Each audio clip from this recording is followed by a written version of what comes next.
ডাকসুকে অনুরোধ করছি, আমাদের আইনমন্ত্রী এবং স্বরাষ্ট্রমন্ত্রীকে ওপেন চ্যালেঞ্জ দিয়ে গেলাম আজকে, আমি আর শিশির বাংলাদেশ সরকারের যে কোনো মন্ত্রীকে অন রেকর্ড কনস্টিটিউশনের সাথে চ্যালেঞ্জ করে গেলাম, যদি আমাদের থেকে চ্যালেঞ্জ করতে পারেন প্লিজ কাম অন ডেস্ক। আমি আর শিশির বাংলাদেশ সরকারকে চ্যালেঞ্জ করে গেলাম on constitution, please come to talk about the constitution and history. দেখি আপনারা পারেন কিনা, সাহস থাকলে আইসেন ডাকসুতে। আপনাদের কার কতটুকু কনস্টিটিউশনাল নলেজ আছে, কনস্টিটিউশনাল ডেপথ আছে, উইড লাইক টু সি ইট। বাংলাদেশে বোগাস আর্গুমেন্ট দিচ্ছেন পার্লামেন্টে, বোগাস মিসলিড করছেন, মিথ্যাচার করছেন। ঘুমের ব্যাপারে দেখলাম আইনমন্ত্রী প্রপারলি মিসলিড করেছে, and that's a breach of oath, you should be dismissed. as a cabinet minister হিসেবে সে নেশনকে মিসলিড করতে পারেন না। তো সেই জায়গাতে আমরা বারবার বলছি, এই জাতিকে আমরা ওয়ার্ন করছি, আমাদের তরুণদেরকে আমরা বলছি যে এটা এক অনিবার্য বিপ্লবের বাস্তবতা তৈরি করছে। প্রথম এবং দ্বিতীয় বিশ্বযুদ্ধ নিয়ে যারা হিস্টোরিয়ান আছেন তারা বলেছেন যে এটা আসলে দুইটা বিশ্বযুদ্ধ ছিল না, it was a one world war with a long ceasefire. অমীমাংসিত জায়গা ছিল, এবং সেই জন্য যেটা হয়েছে বাংলাদেশে 24-এর গণ অভ্যুত্থান জুলাই সনদ দিয়ে শেষ হয়ে যায় নাই, এটা একটা অনিবার্য কাঙ্ক্ষিত বিপ্লবের মধ্যস্থতার সময় চলছে, সিজফায়ার পিরিয়ড চলছে।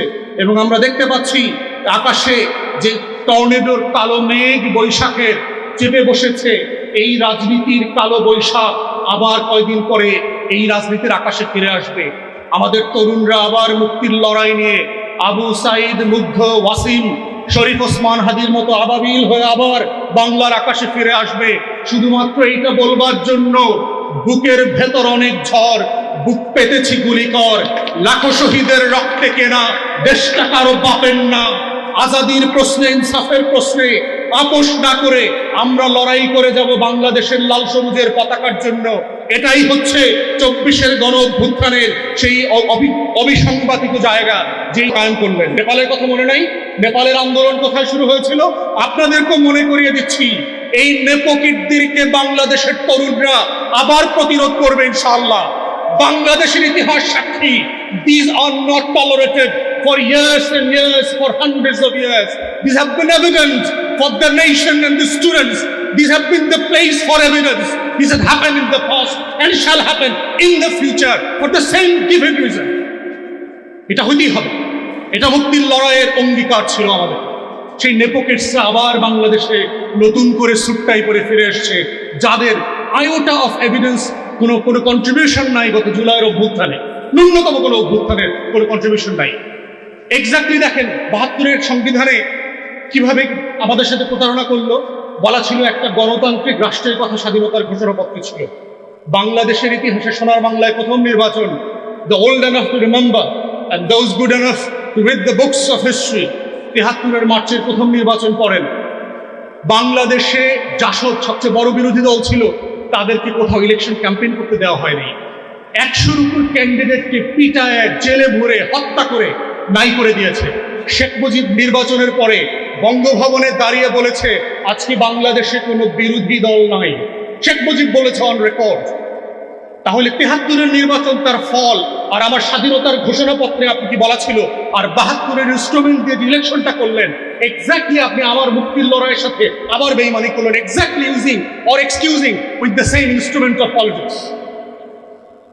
তাহলে চিন্তা করে দেখেন, এই মুক্তির লড়াইতে এই জাতির পলিটিক্যাল ক্লাসের বেইমানের ইতিহাস নতুন কোনো ঘটনা না, বারবার ঘটেছে। এবং বারবার আমার তরুণরা ঠিক একই কারণে রাস্তায় এসে লড়াই করে, জীবন দিয়ে মুক্তির লড়াইতে আখরে আখরে রক্ত দিয়ে দেয়ালে দেয়ালে লিখে দিয়েছে, বুকের ভেতর অনেক ঝড়, বুক পেতেছি গুলিকর। কারণ এই ঝড়ের সিমটমটা একদিনে তৈরি হয় নাই, বসন্তে বসন্তে শেষে কালবৈশাখী এসে আমার তরুণদের হৃদয়ে সেই ঝড় তৈরি করে দিয়েছে টর্পেডোর মতো করে, যেটা 24 হয়ে ফিরে আসে, যেটা 90 হয়ে ফিরে আসে, যেটা 71 হয়ে ফিরে আসে। এবং আগামী দিনগুলোতেও বাংলার এই নেপোকিস্টদের বিরুদ্ধে এই ঝড় আবার ফিরে আসবে। খোদার কসম লিখে রাখেন, ইতিহাস তার নিজস্ব গ্রামার ফলো করে আবার ফিরে আসবে আপনাদের বিরুদ্ধে। এবং আপনাদেরকে ওয়ার্ন করছি, আপনারা আমাদের শত্রু রাজনৈতিক দল না। কথা শুনে মনে করবার কোনো কারণ নাই যে আপনাদের পতনের জন্য কোনো আন্দোলন আমরা করছি। আমরা শুধু আপনাদেরকে সতর্ক করছি, আহ্বান করছি, কারেকশন করবার জন্য বলছি, নিজেদের পথ শুধরায় নেন। তা না হলে এমন একটা সময় আসবে, ঘুম থেকে উঠে দেখবেন আপনার কর্মচারীরা বলবে, স্যার ম্যাডাম বিমান এসে পৌঁছে গেছে গেটে। বিশ্বাস করেন, this are the things happened in the past. এবং এই বাস্তবতাগুলো অস্বীকার করবেন না, ভুলে যাবেন না। ক্ষমতা যেটা করে, চোখের সামনে ছানি ফেলে দেয়, এবং ওই ছানির কারণে যেটা হয়, আপনারা সত্য দেখতে পারেন না ওই কাচের দেয়াল ভেদ করে। অতএব আজকের এই হীনমন্যতার জায়গাটা কোথায় সেটা বলে আমি শেষ করব। ৭১ দেখবেন, যাকে সামনে রেখে আমাদের এই মুক্তির লড়াই হয়েছিল, শেখ মুজিবুর রহমান, যাকে কেন্দ্র করে স্বাধীনতা তৈরি হয়েছিল, সংগঠিত হয়েছিল, সেই ব্যক্তিটার ইতিহাস যদি দেখেন, আপনারা যদি তাজউদ্দিন আহমেদের ডায়েরি পড়েন, তার মেল লেখা বই পড়েন, এম এ মোহাইমেন আওয়ামী লীগের এমপি ছিল, তার লেখা পড়েন, আপনারা যদি বিবিসি বাংলার সাবেক মহাপরিচালক ছিল, তার লেখা পড়েন, আপনারা দেখবেন পাতায় পাতায় শেখ মুজিবের হীনমন্যতার কথা আসছে ৭১ মুক্তিযুদ্ধ নিয়ে। কেন? আমি এত বড় নেতা, আমি ৭ তারিখে এত মানুষের সামনে বক্তব্য দিলাম, আমার এক আঙ্গুলে দেশের কোটি কোটি মানুষ উঠেছে আর বসেছে, সেই আমি ছাড়া কিভাবে একটা মুক্তির লড়াই সংগঠিত হবে? এই হীনমন্যতা শেখ মুজিবকে সবসময় তাড়া করে ফিরেছে।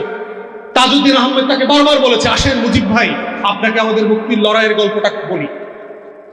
আপনাকে একদিন নিয়ে মুজিবনগর যাই, সীমান্তের এই পারে ওই পারে আমরা মাসের পর মাস কিভাবে ঝুঁকি নিয়ে একটা মুক্তির লড়াইকে সংগঠিত করেছিলাম। শেখ মুজিব খাইতে খাইতে বলতেছে, আমি সব জানি, তোরা কি করছো না করছো। শেখ মুজিবের ভিতরে এই হীনমন্যতা প্রচন্ড রকম কাজ করত, ঠিক একইভাবে দেখতে পাচ্ছি। এবং বাই ডিফল্ট শেখ মুজিব ওই লড়াইতে রণাঙ্গনে ছিলেন না। ২৫ তারিখ যখন গোলটেবিল বৈঠক ভেস্তে গেল, বিকালে সন্ধ্যায় তাজউদ্দিন আহমেদ বলছে যে আমি একটা রেকর্ডার কাগজ কলম নিয়ে শেখ মুজিব ভাইয়ের বাড়িতে গেলাম, যে মুজিব ভাই, খবর পাচ্ছি আজকে সব ক্র্যাকডাউন হবে রাতে, আপনি একটা ঘোষণাপত্র রেকর্ড করে দেন, আপনাকে যদি কোনো কারণে অ্যারেস্ট করে ফেলে, আমরা যেন এইটাকে কেন্দ্র করে সামনে রেখে জনগণকে সংগঠিত করতে পারি। শেখ মুজিব অস্বীকার করলো যে না, কোনো ঘোষণাপত্র এখন রেকর্ড করা যাবে না, এগুলো ঝামেলা হবে, আরো বেশি ধরপাকড় হবে। উনি বললেন, তাহলে কাগজ কলম নিয়ে আসছি, একটু লিখে দেন যেটা আপনার নামে আমরা পাঠ করব। শেখ মুজিব সেটা করতে অস্বীকার করেছে।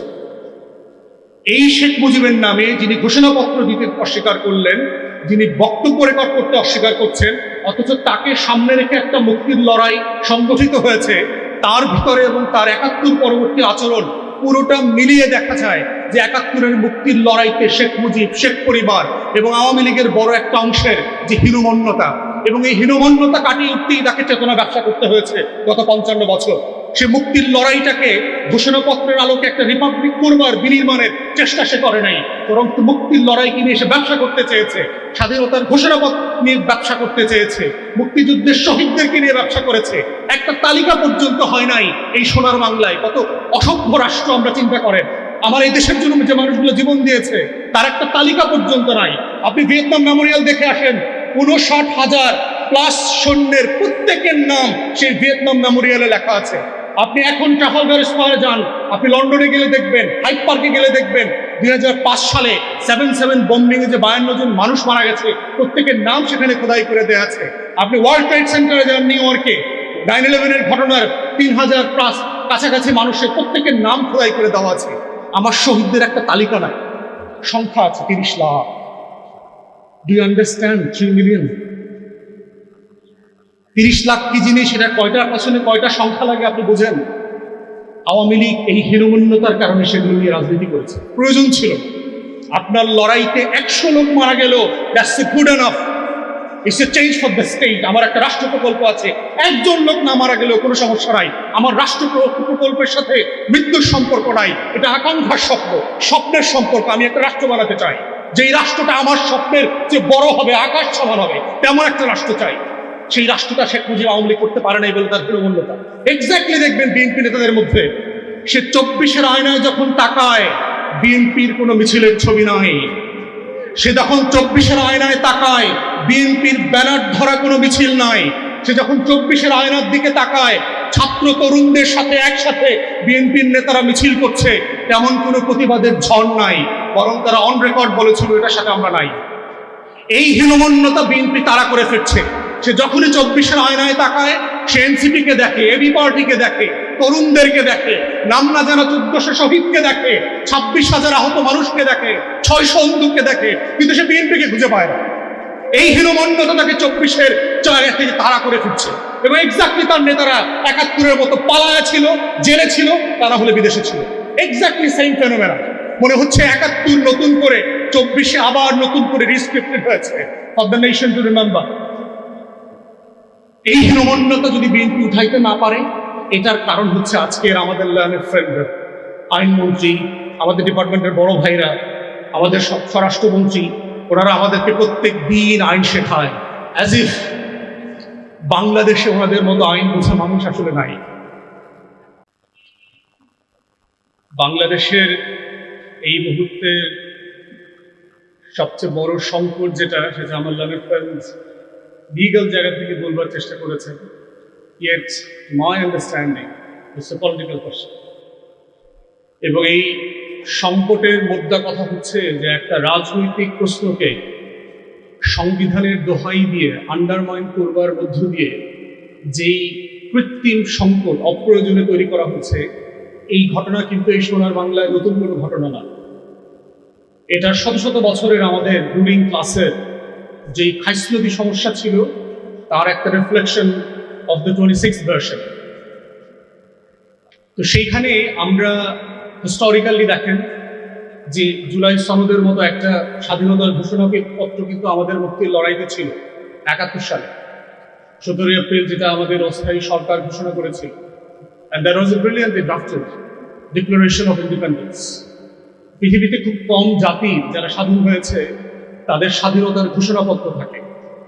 আপনি ভারতের দিকে তাকান, পাকিস্তানের দিকে তাকান, আমাদের সাবকন্টিনেন্টের অনেক দেশেরই এই এশিয়াতে স্বাধীনতার ঘোষণাপত্র বলে কোনো জিনিস নাই। ফ্রেঞ্চ রেভলিউশনের ছিল, আমেরিকার ইন্ডিপেন্ডেন্সের ছিল, ডিক্লারেশন অফ ইন্ডিপেন্ডেন্স ছিল। It's a rarely declared instrument of political will of the people of the time. তো সেই ঘোষণাপত্রের সাথে কি আমাদের তখনকার কর্তা ব্যক্তিরা বেইমানি করে নাই? করেছিল। বলা ছিল যে এই ঘোষণাপত্রে 3টা অংশ ছিল। প্রথম অংশে বলা ছিল অজুহাতনামা, যদি বলি আর কি, যে কেন এই সংসারটা ভেঙে দিচ্ছি, এবং মাথায় রাখিয়েন, be mindful that the Pakistani state was created by then Bengalis of this region, not by the West Pakistanis of the time. 46-এর ইলেকশনে মুসলিম লীগ কোথাও ক্ষমতা তৈরি করতে পারে নাই, সরকার তৈরি করতে পারে না, এক্সেপ্ট ইন বেঙ্গল।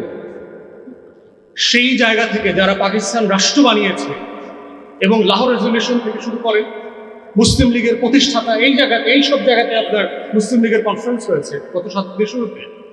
অতএব পাকিস্তান রাষ্ট্র যারা বানিয়েছিল আমাদের পূর্বপুরুষরা, সেই মানুষগুলো বলছে যে যেহেতু এই রাষ্ট্র আমার সাথে তার কৃত ওয়াদা ভঙ্গ করেছে, যেহেতু এই রাষ্ট্র তার আমার সাথে করা ন্যায্যতার ওয়াদা ছিল সেগুলো দিতে ব্যর্থ হয়েছে, আপনারা পরে দেখবেন এই যেহেতু যেহেতু যেহেতু অ্যান্ড দেয়ারফোর আমি নতুন করে একটা free, Democratic, independent, sovereign Republic করবার জন্য প্রস্তাব করছি। রিপাবলিকের কথা বলা হয়েছে, জনগণের রাষ্ট্রের কথা বলা হয়েছে, as oppose to monarchy or kingdom. তাহলে এবং সেই রাষ্ট্রটা কিসের ভিত্তিতে পরিচালিত হবে? বলা ছিল যে আমার 3টা মূলনীতির ভিত্তিতে এই নতুন রিপাবলিকটা পরিচালিত হবে: সাম্য, মানবিক মর্যাদা এবং সামাজিক সুবিচার। ফ্রেঞ্চ রেভলিউশনের ডিক্লারেশন যদি করেন, রাইটস অফ ম্যান, সেখানে দেখবেন যে এক্স্যাক্টলি সেই ভ্যালু সিস্টেমগুলো যেগুলো বলশেভিক রেভলিউশনে বলা হয়েছিল যে এই ভিত্তিতে আমার এই রাষ্ট্রটা হবে। কিন্তু আমরা দেখলাম 72-এর সংবিধান প্রণয়ন কমিটি, যে বিখ্যাত কমিটির কথা বারবার বলে 72-এর সংবিধান গেলানোর চেষ্টা করা হয় আমাদেরকে, তারা কি প্রস্তাব করলেন? নতুন করে 4টা মূলনীতি প্রস্তাব করলেন: ধর্মনিরপেক্ষতাবাদ, বাঙালি জাতীয়তাবাদ, গণতন্ত্র, সমাজতন্ত্র। কোথায় পেলেন? যেই ঘোষণাপত্রের ভিত্তিতে লক্ষ লক্ষ মানুষ মুক্তির লড়াইতে নেমেছিল, আমার বাবা সহ, তারা তো ওই মূলনীতিগুলো শুনে যুদ্ধে নেমেছিল। আপনি এই মূলনীতিটা কোথায় পেলেন? 70-এর নির্বাচনে ম্যান্ডেট দিয়েছিলেন, এই মূলনীতির ভিত্তিতে নতুন রাষ্ট্র করবেন, নেন নাই। 69-এর গণ অভ্যুত্থানে যে ম্যান্ডেট নেওয়া ছিল, সেই ম্যান্ডেটে বলা ছিল যে আমার নতুন রিপাবলিক এইটার ভিত্তিতে চলবে। 66-তে গণ অভ্যুত্থান হয়েছে, 6 দফা কর্মসূচি দেওয়া হয়েছে, সেখানে কি বলা ছিল যে আমার এই রাষ্ট্রটাই 4টা মূলনীতির উপর ভিত্তি করে চলবে? আওয়ামী লীগের দলীয় গঠনতন্ত্রে ছিল, মুক্তিযুদ্ধের 9 মাসের কোনো দলিল দস্তাবেজ অস্থায়ী সরকারের কোথাও ছিল? ছিল না। তাহলে আপনি সংবিধান তৈরি করে আমার মুক্তির লড়াইয়ের সাথে প্রথম বেইমানি করলেন, এবং যেই ইনস্ট্রুমেন্ট দিয়ে আপনি বেইমানি করলেন, এক্স্যাক্টলি ইতিহাস রিপিট করে ওই সিমিলার ইনস্ট্রুমেন্টকে you are using now against the very popular mandate of the time. 2026-এর ম্যান্ডেটকে আপনি এক্স্যাক্টলি সেম সংবিধান দিয়ে জাস্টিফাই করবার চেষ্টা করছেন। আমার স্বাধীনতার ঘোষণাপত্রে বলা ছিল একটা ডেমোক্রেটিক গভর্নমেন্ট করবে, একটা রিপাবলিক হবে। সেই রিপাবলিকে দেখলাম সোনার বাংলার নেপো কিডসরা গত পরশুদিন কিভাবে আমার ক্রিকেট বোর্ড দখল করে ফেলল। বলা ছিল রিপাবলিকের কথা, কিন্তু কায়েম করলেন রাজতন্ত্র। আপনার পারিবারিক রাজতন্ত্র জায়গাটা আবার আগামী দিনে ঘুরে ফিরে আসবে এবং আসছে। সবাইকে অসংখ্য ধন্যবাদ। আসসালামু আলাইকুম। অসংখ্য ধন্যবাদ জানাচ্ছি।